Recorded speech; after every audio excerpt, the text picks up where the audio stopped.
Hey everyone, this is Swapnil for thinkdigit.com, and today we have with us the Canon EOS M, which is Canon's first mirrorless interchangeable lens camera.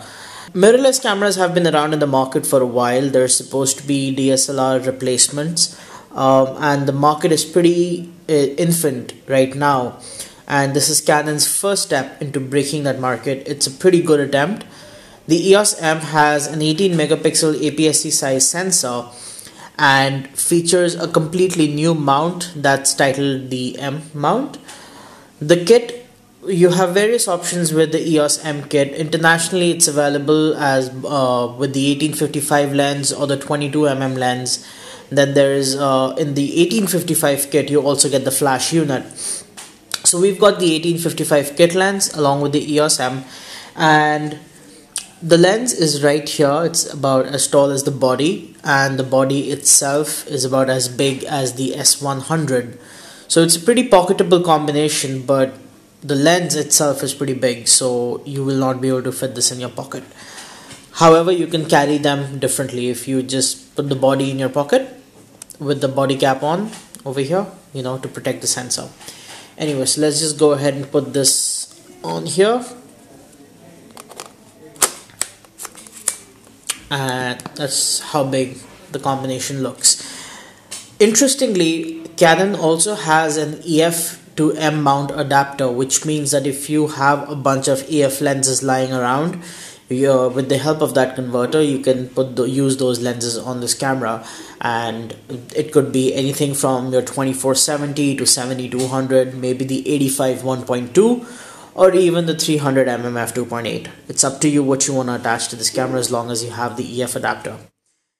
So the 1855mm kit lens features the new STM motor that we have seen in some of Canon's newer EFS lenses.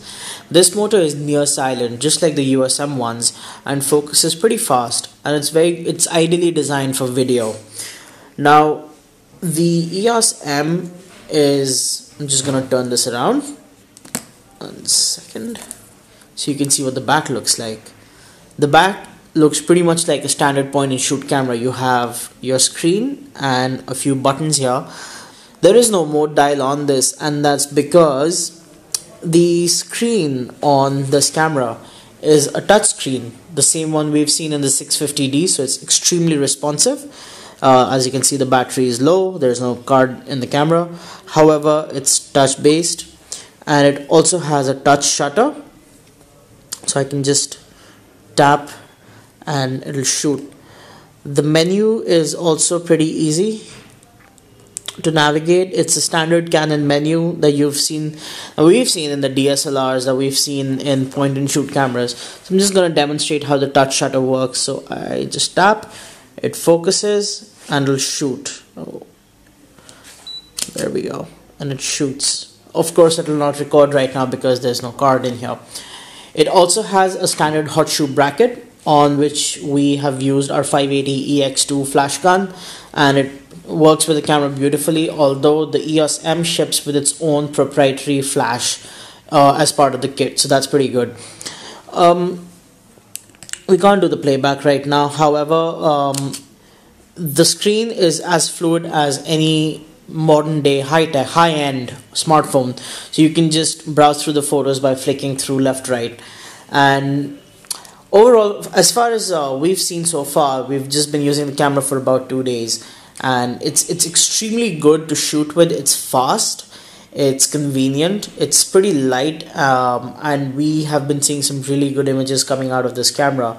Our only gripe with it so far has been its low light performance, where the focus has been a hit or miss thing, so we just switched to manual focus. And the good thing is, even though it's designed like a point and shoot camera, the manual focusing happens from the ring, which is in front of the lens. You don't have to bother with the dial on the back as you would in a point and shoot camera, but it's right here, which means there is no dedicated macro mode. So that's sort of a trade-off between the two designs. If you'd like to know more about this beautiful camera from Canon, I recommend that you watch out for a full-length review coming up in a few days. Thank you.